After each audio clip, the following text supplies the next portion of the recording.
Anyway, what I really would like to talk about, welcome to Rick's Corner. I have Doug BRIGNOLE back. He just did another episode, and we're going to talk about this fairly fast. But sleeping disorders, because I talk to so many people who don't sleep at night. They have a very, very hard time sleeping. They wake up a lot. I wake up a lot, but I do go right back to sleep. And sleep is very, very important to your body as far as fighting off colds and viruses, repairing muscle tissue, recovering from whatever you want so you feel good the next day. And it's really, really a pretty big issue. Insomnia is one of them. I've talked to people who tell me, I'm up all night. I can't sleep no matter what. Well, the more you think about trying to sleep, the less is going to happen. Right. In fact, what they say is if you can't sleep, you should get out of bed. Yeah. And you should go read or something somewhere else, because the longer you stay in bed awake, the more you associate the lack of sleep in bed, and the easier it is to stay that way. You got to associate sleep with bed so that when you hit the pillow, it triggers the mechanism of sleep. Yeah, it does. And my son told me that he's up at 3:30, he can't sleep, and it's hard to go back to sleep. I put the TV on, and I'm out. I wake up a lot. As you drink a lot of water, you go to the bathroom several times. But I go right back to sleep after that. I'm out. And then I'll wake up at 5, wide awake sometimes, and no, I don't want to get up yet. It's nothing. What am I going to do this time in the morning? But I go back to sleep till 7. Now, the other thing that I've heard about is narcolepsy. That's uncontrollable sleeping, like during the day when you're in the middle of a conversation. And it was caused because you didn't sleep well the night before. That's right. It comes from not sleeping.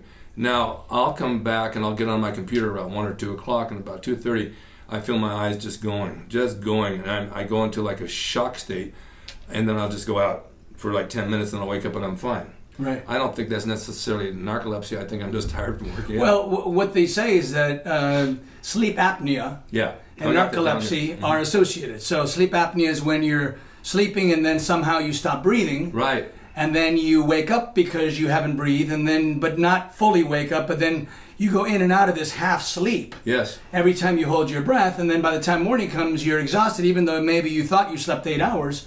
The next day, you got narcolepsy. You're falling asleep at the wheel because you're tired. I have a friend that has that apnea, and he sleeps with a mask now. He says he gets a great night's sleep. Right. It forces you to continue breathing. It forces you, because if you stop breathing, you could die. Well, your body won't let you. It wakes you, and then once you wake up, you start breathing again. Right. But your body won't just stop breathing forever. Unless that's it. That's unless for other reasons. But what I wanted to say was, I was listening to NPR radio the other day. They did a great interview with this guy. Can't remember what his name is. I'm sorry, but he wrote a book called "Why We Sleep." I'm going to look it up as soon as I get home. You guys should look it up. "Why We Sleep," a book. And he explained very well about what happens when we get older. And he said, people think that as we get older, we need less sleep. He goes, no, we need as much sleep as ever, if not more. He goes, we just can't sleep as well. I've always heard that. I've heard that when you get older, people are always up at 5 a.m. Right. They go to sleep at 8 o'clock at night, whatever, and it's like a whole different turnaround. Yeah, and he explains, some of the mechanisms that prevent sound sleep as we get older. But he was also talking about things that people take, like whether it's a pill, a sleeping pill, or whether it's wine. And he says, now, sedation is different than sleep. He says, you can be sedated and not be resting. Well, I had knee surgery. I was out for 2 hours. He said, what a great sleep. No, it wasn't. It's not a great when you're sleep. out because you're sedated, you're not getting the recovery that sleep actually brings. So it might seem like the solution, but it actually isn't, he said. No, it's not. They were saying, I was listening about this, about sleeping and being deprived of sleep and all that type. It's very, very common. And they were saying, please don't go to sleeping pills, because once you get hooked, you're hooked, and you'll never get off of it. Yeah. Now, one thing that happened to me recently, I think we talked about this, was that I was waking up 2 and 3 times in the night, having to go to the bathroom, yes, but also sweating. Oh, yeah. I've had that. So that's not innocuous. That's a serious thing, right? It means something. Why are you sweating?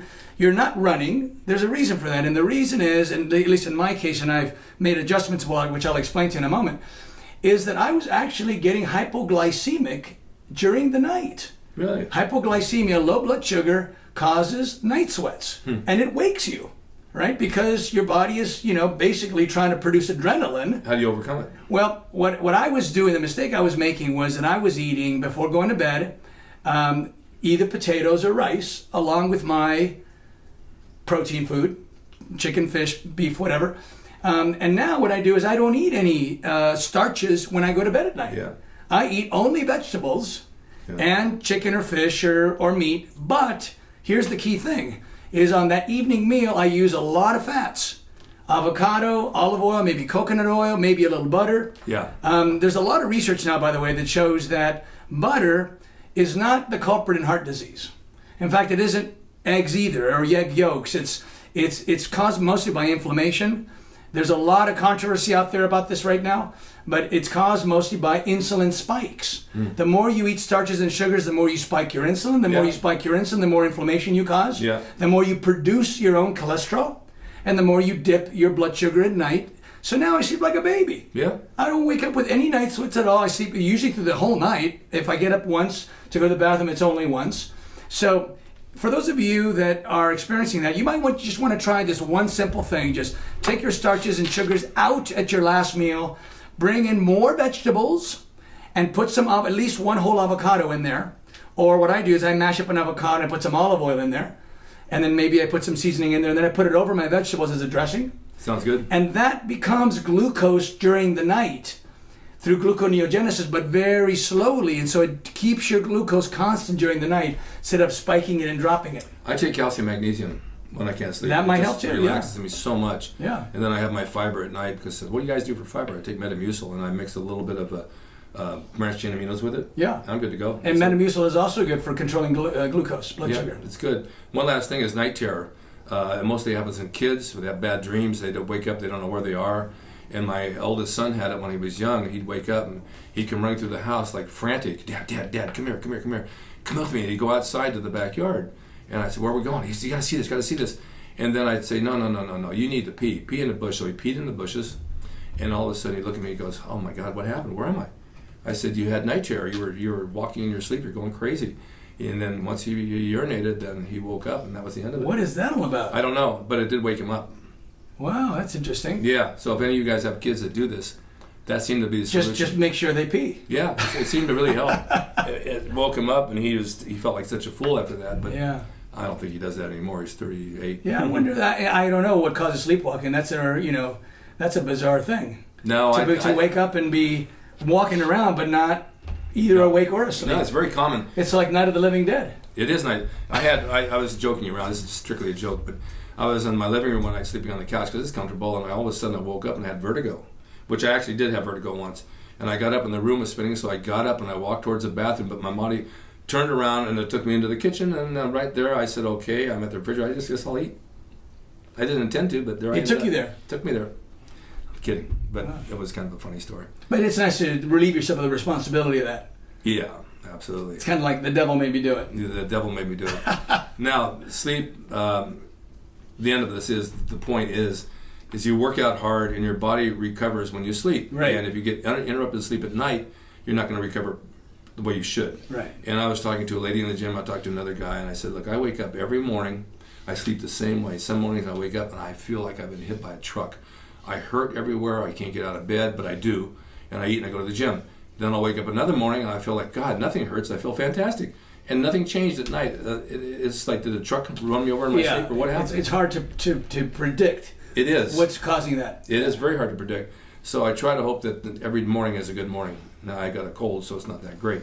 But you do have to get your rest. It's so important. And the brain also needs sleep. It's not just the body that needs sleep. That's the brain the other absolutely thing. needs sleep. If you have a creative mind like you do or I do, sometimes I can't turn my brain off at night. I'm thinking about a million things, and then I kind of doze off. It's like a surface sleep. And you're dreaming a little bit, then you wake up again, and you dream again, and you wake up again nonstop, and it's all the things I want to do the next day. So it's you got to learn to turn that off. Yeah. Not easy. Yeah, it's not easy to do. I mean, some people are night people. They're not morning people. Yeah. But, if you've got a job that requires you to be up in the morning, you got to conform. I'm a morning person. I have no problem with that, but I do want to sleep at night. Yeah, I actually am a night person. Are you? I'm very happy working at 2 o'clock, 3 o'clock in the morning, but then you can't get up at 6 o'clock in the morning. Let me tell you about night people real quick, guys. We went to a play called Hamilton. It's a musical over on Hollywood Boulevard Saturday night. It's a very, very well-known full house. Yeah, it's hard to get tickets to that. Tickets for $500 per seat. Wow. There's 4 of us. Good thing you're Rick Drasin. Oh, thank God. I mean, it's like, this is Hollywood Boulevard, and we got out it was crowded as hell.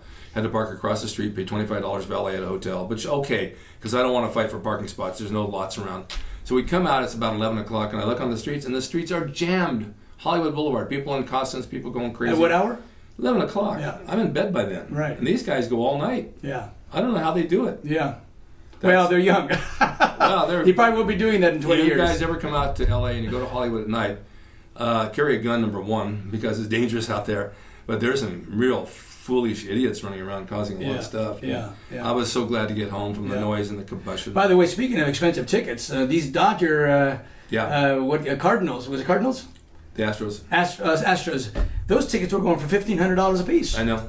7th game. I know. Sad that they lost. And it was sad that the Dodgers lost. And I'm sure there's some people out there that are Astros fans.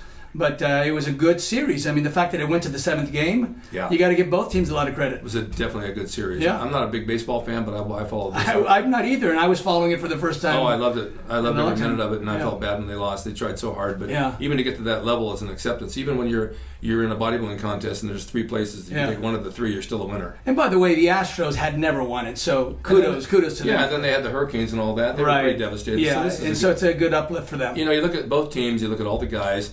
They're all humans. They're all good people. Everybody wants to win. There's nothing bad about anybody. Yeah. My heart goes out to both.